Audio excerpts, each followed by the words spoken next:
Hi, welcome to the Potter's Roundtable. This is Pottery Shorts, a series of short pottery topics done on the fly. I'm Phil Berneburg, and today's topic is improving the visibility of cones in an electric kiln during a firing.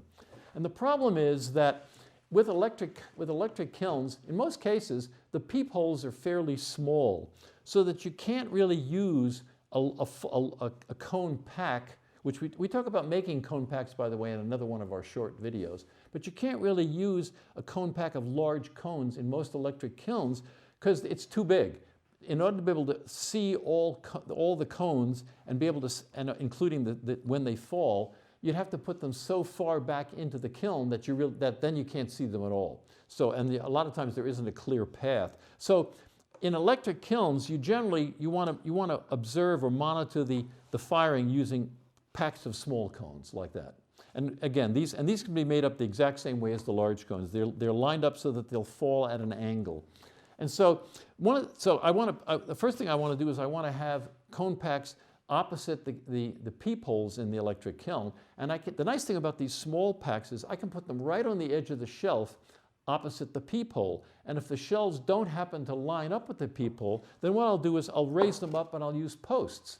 So that as long as I have room from the shelf above, if this board now represents a kiln shelf, but the peephole is up here, I can put the cones on a post on the edge of the shelf opposite the peephole. And what I like to do also is I'll save, when I'm doing slab clay projects, I'll save small scraps like this, because again, if these start to melt, I hate chipping melted cones off of kiln shelves. So I'll put a small piece of slab of clay like that on the edge of the shelf, and I'll set that like that in front of the peephole. And I have all these different posts. So if one shelf was, let's say, where the board is, and the next one was up here, I can still have the cones directly opposite the peepholes.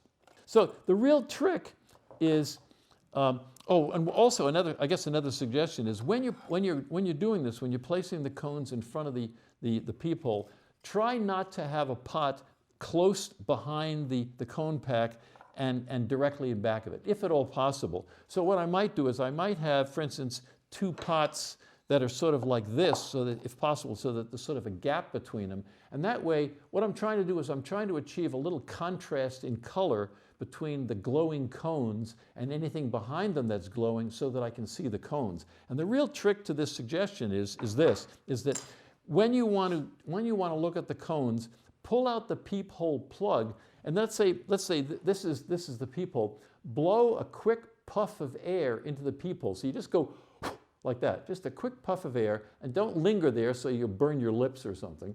But the idea is that quick puff of air, if the cones are close to the peephole in the inside, will cool off the cones enough. Usually they turn gray just for a second, but in that instant when they cool off and they get gray, they're not glowing as you can see them a lot more easily.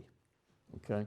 So one other thing to remember is that when you're making cone packs like this out of small cones, remember that small cones bend at approximately one cone higher than a large cone of the same number.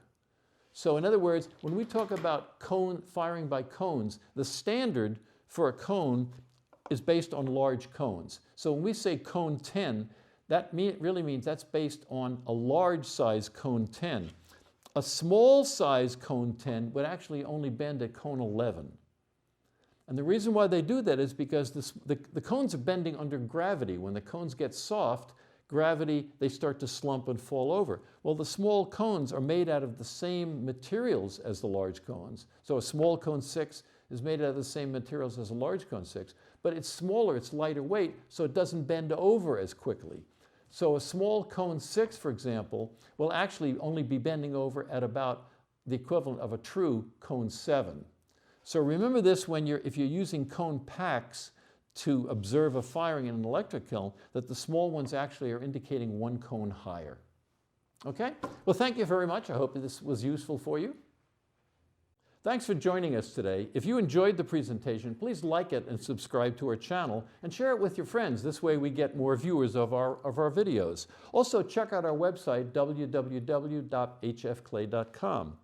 We'd really like to thank our patrons for supporting our educational efforts, such as these videos. And if you'd like to consider becoming a patron, go to patreon.com and look for the Potter's Roundtable.